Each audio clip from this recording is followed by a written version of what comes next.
Hey, so this is video number 1 of a new free 21-day bestselling author platform series that I'm going to do. And today we're talking about what is an author platform. What does it actually mean? I've made a lot of other videos about publishing or book marketing. This one's specifically about building your own author platform, which means how people feel about you when they are in front of your brand, when they see your books or your face or your website or whatever. It's all the personal branding stuff that hopefully makes them feel good feelings about you. And that can be done in a way that it's not just about your books. It's not just about the advertising.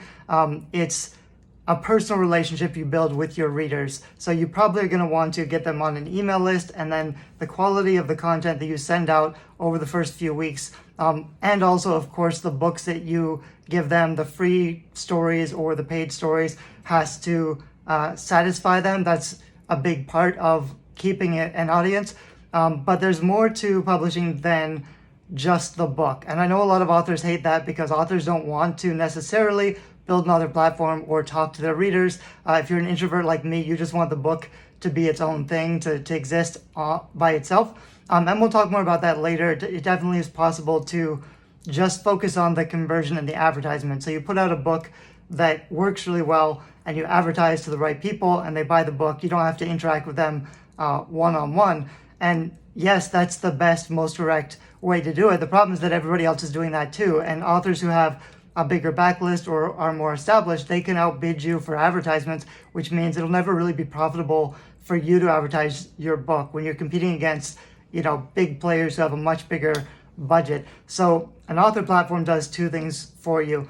On the one hand, it allows you to show up in search results. So it's focusing on the kind of things that your ideal readers are searching for and making sure you've got content on your website or on Amazon that matches those keywords. And if you do it well enough, you may be able to outrank a lot of bigger players who just aren't focusing on SEO or, blogging, stuff like that. A lot of people don't like blogging at all because it doesn't work for most authors, and that's true, but nobody's really doing it the right way. So I'll talk more about that later. But the second thing that's really important is it's about the relationship. And this one's a little harder to define because you always focus on the conversion and the metrics, which means, if I have a book that's $3.99 and I get 100 clicks at 39 cents, so it costs me $3.90 to get 100 readers, and then 2 of those readers buy my book, I will be profitable. You can focus on all the data points and the metrics, but the one thing that's missing in that conversion is how they feel about you, whether or not they like you, whether or not they've heard of you before. It's so much easier to convert a warm audience than it is a cold audience. So the value of building an author platform is that you're not always trying to sell your book to strangers. Some of those strangers, like the first time you're selling to strangers, but you get them on your list and you talk to them and you build some trust and rapport and a relationship, it's hard to quantify, but those are your target ideal fan base, your most loyal supporters, and that can make a huge difference in terms of, when you first have a new book out, getting 100 sales really quickly, getting 10 or 20 reviews really quickly, things that were not possible if you were just targeting strangers and advertising with strangers.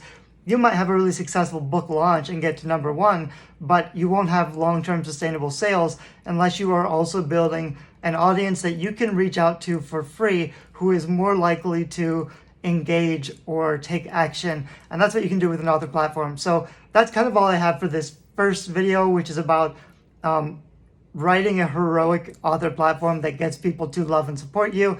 And the key thing is to figure out who are your readers, where's your audience, what they like, and then how do you want to brand and position yourself and your books. Like, what exactly are you offering? What do you have to offer? How do you want people to feel when they engage with you?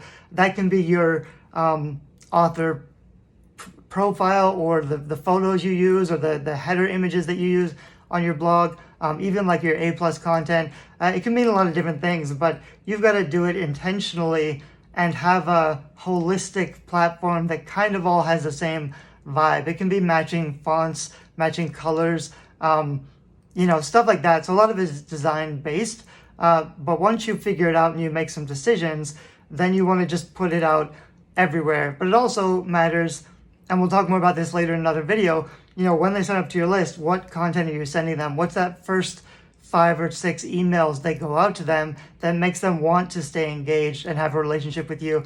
And yeah, it's something that a lot of authors don't really like doing, or they resist. A lot of people say, do I have to build an author platform? Do I have to have an email list? I don't want to. I just want to publish my book.